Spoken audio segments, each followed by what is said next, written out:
Hello friends, welcome to NCERT biology audio series. मैं हूं आयुष सिंह और हम पढ़ रहे थे क्लास 12th NCERT बायोलॉजी का चैप्टर नंबर 2 पुष्पी पादपों में लैंगिक प्रजनन।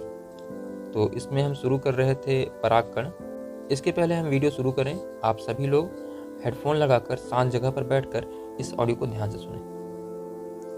तो शुरू करते हैं। परागकण नर युग्मकोद्भव का प्रतिनिधित्व करता है।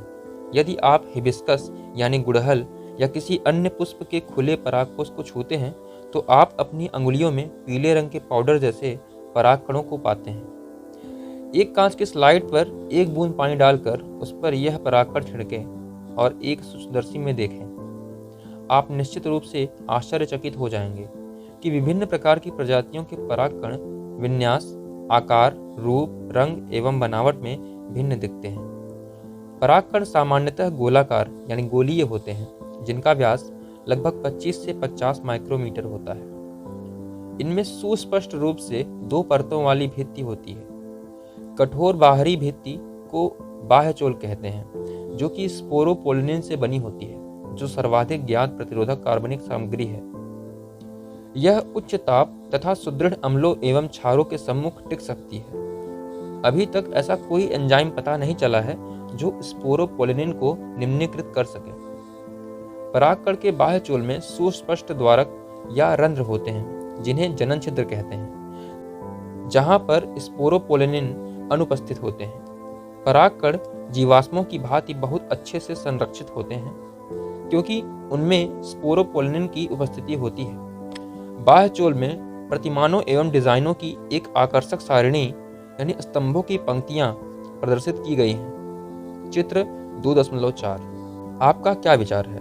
बाह्यचोल सख्त यानी कठोर होना चाहिए? जनन छिद्र के क्या कार्य हैं? परागकण की आंतरिक भित्ति को अंतःचोल कहा जाता है। यह एक पतली तथा सतत परत होती है जो सेलुलोज एवं पेक्टिन की बनी होती है। परागकण का जीव द्रव्य यानी साइटोप्लाज्म एक प्लाज्मा भित्ति से आवृत होता है। जब परागकण परिपक्व होता है तब उससे दो कोशिकाएं, कायिक कोशिका तथा जनन कोशिका समाहित होती है। चित्र 2.5 पर कायिक कोशिका बड़ी होती है, जिसमें प्रचुर खाद्य भंडार तथा एक विशाल अनियमित आकृति का केंद्रक होता है। जनन कोशिका छोटी होती है तथा कायिक कोशिका के जीव द्रव्य में तैरती रहती है। यह तुर्क आकृति घने जीव द्रव्य और एक केंद्रक वाला है। 60% से अधिक आवृत बीजी पादपों के परागकण इस दो कोशीय चरण में झड़ते या संगलित होते हैं। शेष प्रजातियों में जनन कोशिका समसूत्री विभाजन द्वारा विभक्त होकर परागकण के झड़ने से पहले 3 चरणीय 2 नर यौगिकों को बनाते हैं। अनेक प्रजातियों के परागकण कुछ लोगों में गंभीर एलर्जी एवं श्वसनीय वेदना पैदा करते हैं, जो कभी कभी चिरकालिक श्वसन विकार यानी दमा, श्वसनीय शोथ आदि के रूप में विकसित हो जाती है।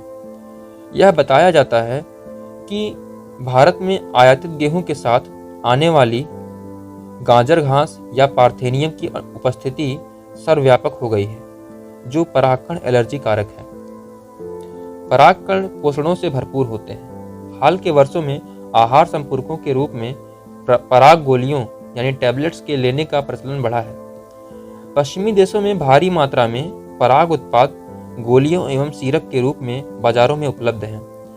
पराग खपत का यह दावा है कि यह खिलाड़ियों एवं धावक अश्वों यानी घोड़ों की कार्यदक्षता में वृद्धि करता है। चित्र 2.6।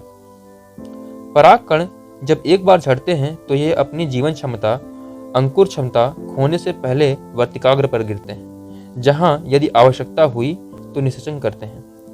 आपके विचार से परागकण में जीवन क्षमता कितने समय तक रहती है? कौन सा परागकण कितने समय तक जीवनक्षम रहता है? बहुत विविधताएं पाई जाती हैं। बहुत हद तक यह विद्यमान तापमान एवं आर्द्रता पर निर्भर करता है। कुछ अनाजों जैसे धान एवं गेहूं में परागकण अपनी जीवन क्षमता बहुत जल्दी लगभग 30 मिनट में ही खो देता है, जबकि गुलाबवत यानी रोजेसी, लेग्युमिनेसी तथा सोलेनेसी आदि कुछ सदस्यों में परागकणों की जीवन क्षमता महीनों तक बनी रहती है। आपने शायद सुना हो कि कृत्रिम गर्भाधान के लिए मानव सहित बहुत से जानवरों के वीर्य शुक्राणुओं को भंडारण किया जाता है। बहुत से प्रजाति के पराग कणों को द्रव नाइट्रोजन -196 डिग्री सेंटीग्रेड में कई वर्षों तक भंडारित करना संभव है। इस प्रकार से भंडारित पराग का प्रयोग बीज भंडार बैंक की भांति पराग भंडारों यानी बैंकों के रूप में फसल प्रजनन कार्यक्रम में किया जा सकता है। अगला टॉपिक है 2.2.2 स्त्री केसर गुरु बीजाणुधानी यानी बीजांड तथा भ्रूणकोश। इसको हम अगले वीडियो में कवर करेंगे। तब तक के लिए गुड बाय।